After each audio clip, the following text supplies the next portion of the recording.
नमस्ते।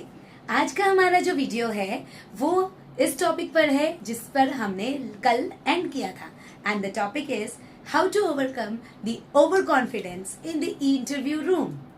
बेसिकली जब हम इंटरव्यू रूम के अंदर एंटर होते हैं तो सबसे पहले हमें लगती है घबराहट, जिसे हम नर्वसनेस का नाम देते हैं, और ये सिर्फ कॉन्फिडेंस से ही दूर हो सकता है।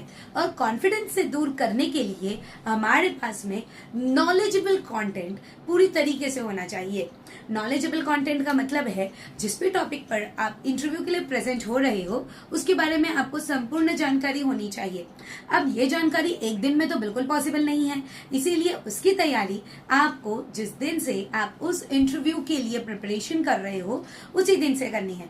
जिसका मतलब ये है कि अगर आप टीचर के इंटरव्यू के लिए जा रहे हो तो जब से आपने टीचर ट्रेनिंग कोर्स को ज्वाइन किया है तभी से आप इंटरव्यू की तैयारी करेंगे। अगर आप नर्सिंग के कोर्स को कर रहे हो तो जब से आपने नर्सिंग के कोर्स को ज्वाइन किया है तो तभी से ही उसकी तैयारी करनी चाहिए। और उसकी तैयारी के लिए आपकी व्यवहारिकता बहुत ज्यादा मायने रखती है, आपकी टीम वर्क और आपकी लीडरशिप क्वालिटी बहुत ज्यादा मायने रखती है। आप अगर लीडर हैं, आप अगर टीम में जुड़े हुए हैं तो उनके साथ में बॉडी लैंग्वेज और उनके साथ साथ में उनके कम्युनिकेशन स्किल्स को मेंटेन करना बहुत ज्यादा जरूरी है। तो ये चीज नेचुरली प्रेजेंट होता है। ये हमने लास्ट वीडियो में तो देखा ही था।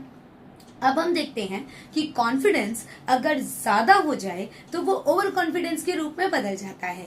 और ओवर कॉन्फिडेंस सबसे पहले हमें चेक करना है कि कहीं हमारी बॉडी लैंग्वेज में कुछ चेंजेस तो नहीं आ रहा। ओवर कॉन्फिडेंस के दौरान आप हो सकता है कि किसी को इग्नोर करना स्टार्ट कर दें। ओवर कॉन्फिडेंस का सबसे पहला ये पॉइंट होता है। अगर आप नोटिस करें कि आप किसी को इग्नोर कर रहे हैं तो आप ओवर कॉन्फिडेंस के पहले स्टेप के अंदर एंटर हो रहे हैं। सेकेंड थिंग, आपको हमेशा अपने मन में कभी भी जीत का मजबा नहीं रखना चाहिए। कई बार हार कर भी खुशी जो होती है वो सबसे बड़ी जीत होती है। अगर आप हारोगे और फिर उस खुशी को महसूस करोगे तो वो चीज सबसे ज्यादा आपको कॉन्फिडेंट बनाती है। मैं एक छोटे से एग्जाम्पल के साथ आपको इस चीज को समझाना चाहूंगी, और वो एग्जाम्पल ये है कि चौसर का जो महायुद्ध था, चौसर का जो युद्ध राजमहल में चल रहा था उसमें पांडव तो हारे थे, लेकिन जीत किसकी हुई थी? जीत हुई थी कौरवों की। ये सिर्फ एक दृश्यमान रूप में प्रस्तुत था, मतलब वो सिर्फ दिख रहा था कि कौरव जीत रहे हैं और पांडव हार रहे हैं, लेकिन असली हार कौरवों की हुई थी, क्योंकि उस समय नीति की हार हो रही थी। जो नीति को उल्टी रूप से चलाया जा रहा था।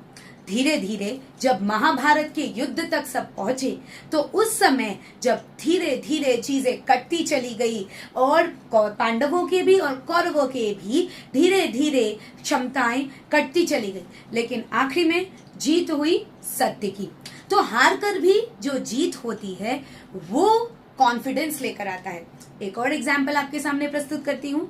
जब एक माँ रेस लगाती है अपने बच्चे के साथ में और वो जब जानबूझकर हारती है तो वो डरती बिल्कुल नहीं है, और ना ही उसके मन में ये घमंड आता है कि मैं मेरे बच्चे से हार गई। नहीं, उसे वो खुशी होती है कि आज मेरा बेटा आगे चला गया, आज मेरी बेटी आगे चली गई। तो वो जो खुशी होती है ना, वो ओवर कॉन्फिडेंस नहीं, वो गर्व की खुशी होती है, और उसी को कहते हैं मेंटेनिंग द कॉन्फिडेंस। तो ये जो गर्व की खुशी है, इस चीज को गर्वान्वित महसूस होकर इंटरव्यू रूम के अंदर एंटर होना चाहिए। ये एग्जाम्पल मैं आपके सामने इसलिए प्रेजेंट कर रही हूँ कि आप सभी ट्रेनी टीचर्स बनने से पहले एक मदर्स हैं। तो मदरलीहुड के कॉन्फिडेंस के साथ जब आप अंदर जाएंगे तो ओवर कॉन्फिडेंस की झपकी आपके सामने बिल्कुल नहीं आएगी। ये तो हुई बात कि ओवर कॉन्फिडेंस को आप कैसे ओवरकम करेंगे।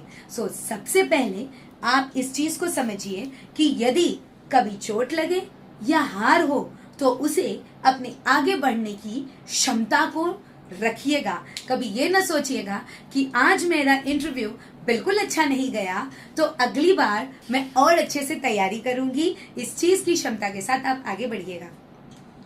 और अब हम आपको अगले वीडियो में मिलने वाले हैं और हमारे अगले वीडियो का टॉपिक और कंटेंट आपको अगले वीडियो में ही मिलेगा। So thank you very much all of you.